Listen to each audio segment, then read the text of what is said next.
Hello, everybody. What is going on? This is Adam Potash. You are listening to the Approach podcast. As always, I have my wonderful sidekick today. Hello, Victoria. Hey Adam, how are you? I'm doing fantastic. Fantastic. Do you like being called a sidekick? You're Yeah, you're I you're quite more like you're that. more the main show than me, but um, No, no. um, But I like being a sidekick. I think that's quite cool. yeah. All right. We'll go with it. Kind of like a superhero. We've had a very busy week here at the Approach. Lots of members. It's kind of the sign of the times. Obviously, I think, some of those initial New Year's gym memberships are running out, and people are realizing that didn't work for them, and they wanting to get healthy and do it right and stuff like that. So it's been exciting over here. It's so exciting, and people are just having the most incredible results so quickly as well, in terms of like not just weight loss, but like more energy and just really feeling like they're getting a handle on their lives, which is just so important. So, yeah, our inboxes are just full of really We've amazing been results. working nonstop. I mean, Victoria, you were up at like 2 a.m. the other day. It's been nonstop over here. But yes, you're absolutely right. It has been exciting.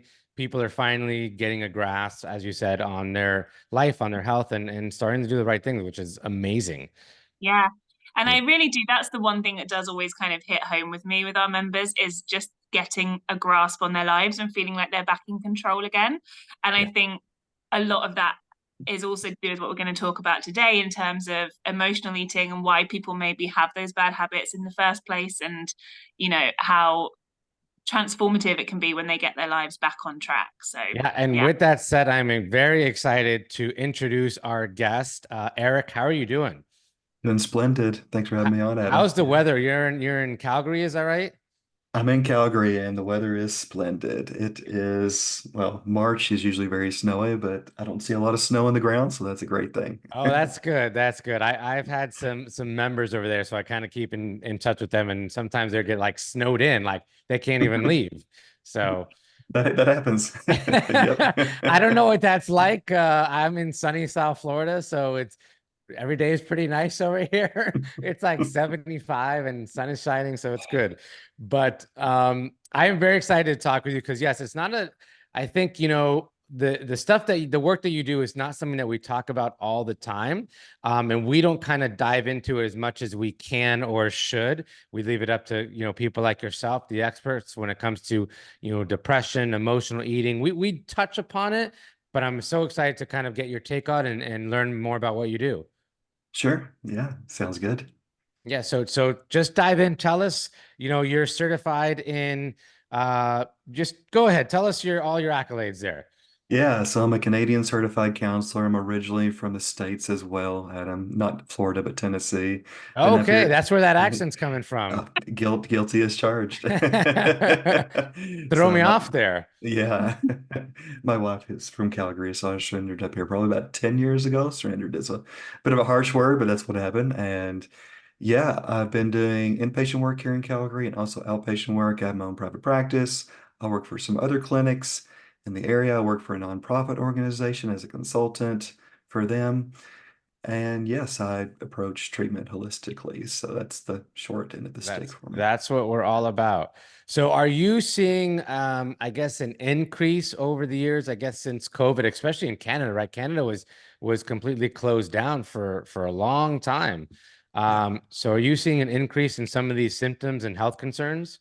Oh, yes. Yes. Yeah. Especially when it comes to the emotional pieces like the loneliness or the social disconnection. Yeah. And how, like, what are some things that you use in your kind of tool bag of tricks to kind of help people? Because again, I've seen it with family members. Like it's crazy. Like and obviously during COVID, things kind of got a little weird and wacky. And we saw family and Victoria, maybe you saw the same thing. I know you're tight with your family. Maybe you saw some distance with family members that you never thought would have happened before, and the depression set in, and then the weight gain started happening. And so what are some, I guess, tips and tricks that you kind of utilize? Something you guys were talking about earlier as far as exercise. I mean, Mm. even for those with ADHD, exercise is uh, almost equivalent or equivalent to medication use. And so I would say that that is a huge one, is recreational activities that involve other people socially, and being able to get people out there again is huge. It's not something that's mind-boggling. It's just getting back Mhm. to those simple, well, simple as far as this is what you need to do. It's just working on the motivation Yeah, to no, actually I do like it. that. We are all about that here, keeping it simple. I love how we started diving into the conversation. I feel like Eric, you got into your therapy voice there. It's pretty cool. I love it. I love it. I just, my cortisol level just went down in 2 seconds by listening to you.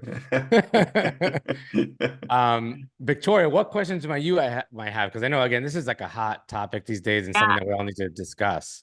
Well, I was just going to say, just off the back of that comment about exercise, I know it's something in the course that we have as part of our program. When people say like, "Oh, when do I start working out? When do I start working out?" They're always looking for us to give them kind of at home, do it yourself, like watch a video where they can just work out. And of course, we give them all of those things because for a lot of people that's very practical. But we also have so many modules where we say, look, here's a load of activities that you can get involved in that are also social. And I think that's a huge, huge thing. And whether it's a class or, even just meeting up with someone to go and play tennis or something like that sort of community social side of exercise, I think is quite often not talked about nowadays because it can be so easy to just log in, do a workout one-on-one with someone that's pre-recorded and feel like you've done your workout. And I think although you're getting the physical movement, I wonder how much you're losing out on in terms of that kind of workout spirit that you get when you work out with someone else and you leave really, really energized. And that I think it contributes to the adrenaline and how well your body performs in exercise. So I'd kind of be interested to hear you talk more about that. Yeah, absolutely. I think those two are the golden nugget as far as exercise and having the social interaction together. I mean, we find with those with emotional eating concerns that there's often that low dopamine and low serotonin. And so when we're able to have that connection, yes, it can increase that dopamine and that serotonin. Well, that's what we're really seeking when it comes to acting out with the food, is not just the food itself, but the feeling the food may give me or the feeling it may take away from me. And when it Yeah. comes to social connection, that's what I can get from those interactions, is those feelings naturally. Yeah, this is such an interesting thing. I'm so glad you brought that up because so I train my wife and some clients here in my house. And although it's great and there's a small social aspect, my wife will also then go to a Pilates class or a yoga class or something simply for the social connection. I mean, she loves to work out, obviously, but just, if she was just doing this and being stuck in the house, like she'd probably kill me. So she likes to get out there, chat with some friends and see other people. So yeah, I'm so glad that you brought that up because I think it is a huge, huge piece. Yeah, yeah. Even when I was doing martial arts, it was very similar. Like, sure, I could do these videos as you were mentioning, pre-recorded, yet it's the actual interaction with the other folks that were there. Yeah.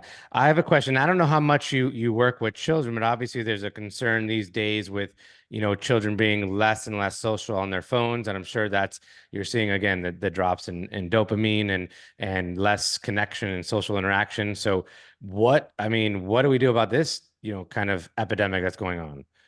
Mhm.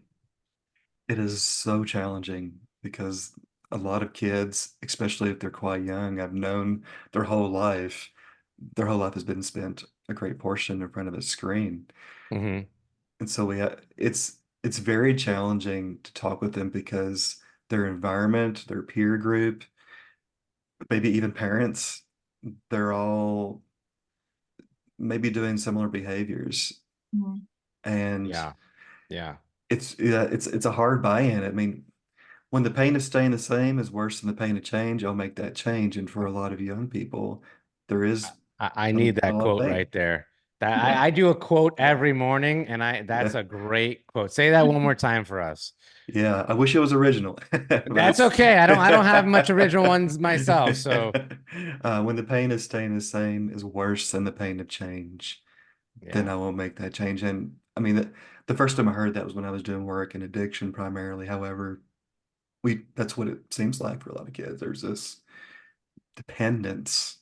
And so how do we treat that? Well, we could maybe apply that to kids holistically, biopsychosocial, spiritual, and we can get into this if we need to, but we're really talking about the bio a lot this morning, like the exercise piece, getting out piece. Mhm. Maybe that needs to be in small chunks starting out. Sure, sure. And the reason I kind of bring this up is I just instilled a rule in my house. I think we talked about this maybe on the last podcast we did. Well, I tried to instill the rule and it didn't work out. So now I have papers all over our kitchen table that say the consequences of you bringing your phone to the kitchen table. So we are doing the hardest. But one thing that kind of hit me was because you said the parents are just as fault as the kids. And I'm so in agreement with you because even we're on the phones, we're telling our kids not to be on the phones at the kitchen table. Yet what are we doing? And we use the excuse, oh, I'm doing work. I need to get this done. And it's like, and I turned to my wife yesterday. I said, I said, read rule number 1. For no reason, under any circumstances, do we. And so I made this kind of like little funny kind of fun, memo to put on the table. But you're absolutely right.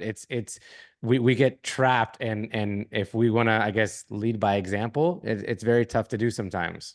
It's tough. Yeah, nobody's perfect. No parent is. Where's the manual, right? No perfect parent whatsoever.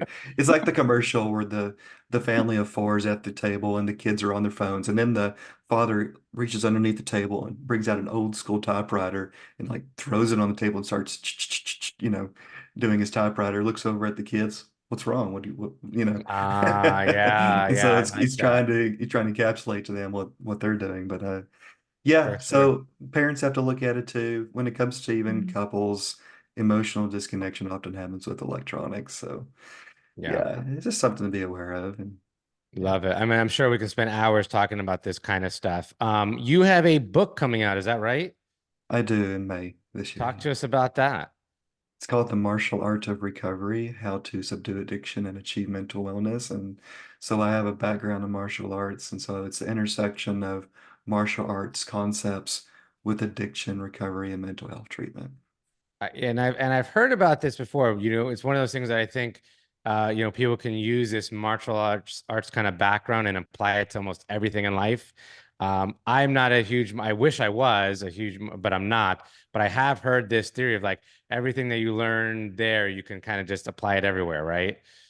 Yes, and you could be Adam. You could be down the line. I wish. I trust me. I love it. I went about a month ago and got my butt handed to me at a kind of little open workout in martial arts. There were so many moves. I mean, they were like, taking my pinky and like I was like, oh, okay, I'm done. Like, there's all these things that I just wasn't aware of. But yeah, I'd love to. Trust me. Yeah, yeah, Adam, I've been on many floors for sure when I was in the martial arts. Yeah, so the concepts of respect, of self-discipline, of Mhm. the importance of form as a foundation for a lot of things in our life, even with like communication, the importance of self-control and community. Yeah, there's so many different concepts that connect with things in our life. Yeah. Yeah, and it's usually those people that can like beat you up in one move are like the nicest humans on the planet, right? They're like, Yeah, yeah, that's true. yeah. Any other questions, Victoria? I mean, again, this is such an interesting topic. Yeah, I'm really interested in terms of emotional eating for kind of our listeners. What is it what if people feel that they kind of eat because there's an emotional void or something, what tips would you advise them to do to kind of fill that void, I guess? Yeah, so I would look at this from, again, like the biopsychosocial spiritual model and looking at the unhelpful thinking habits, being able to challenge those for food and even self-affirmations. Like there's two of these are from Katie Poirier. She's from Edmonton. She specializes in eating disorders, and those two are my body is not an ornament, it's an instrument, and my body is the least interesting thing about me. Wow, these are And all quotes I'm going to uh, be using, okay?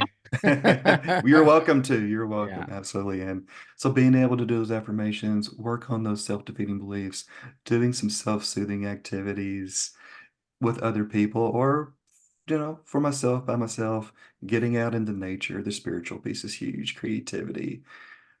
Those are some of the, yeah, those are some of the You suggestions. know, I think we all take some of those small things, take it for granted, right?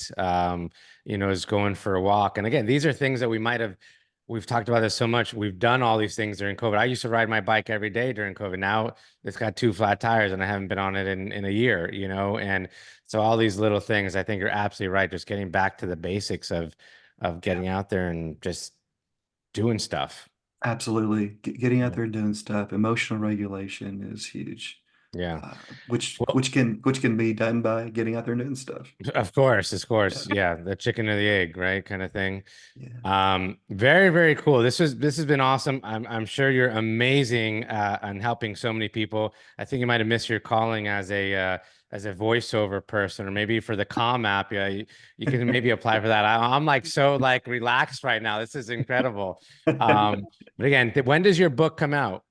Right now, tentative May 14th. We'll see. But right now, that's the date. And do you do kind of virtual counseling as well for some of our listeners? Yep, I can do virtual, in person. Yeah, Perfect. Well, why don't you plug yourself right now, and we'll put your information, obviously, when we post this podcast. But go right ahead. sure. Find So, you. recoveryartscounseling.com. And since I'm up here in Canada, that's with two L's. So, like martial arts, recovery arts counseling at Instagram, all together as far as the words. Recovery arts counseling on LinkedIn. You can find me professionally on LinkedIn as well. And I'm on the old Facebook as well with recovery arts counseling. So, you can find me that way. Perfect. Awesome. Well, thank you so much for being on here with us. Thank you for your time. For all of you listening out there, if you guys want more information about the Approach program, just go to jointheapproach.com. We're here to help you out, or simply download the app. Thank you very much.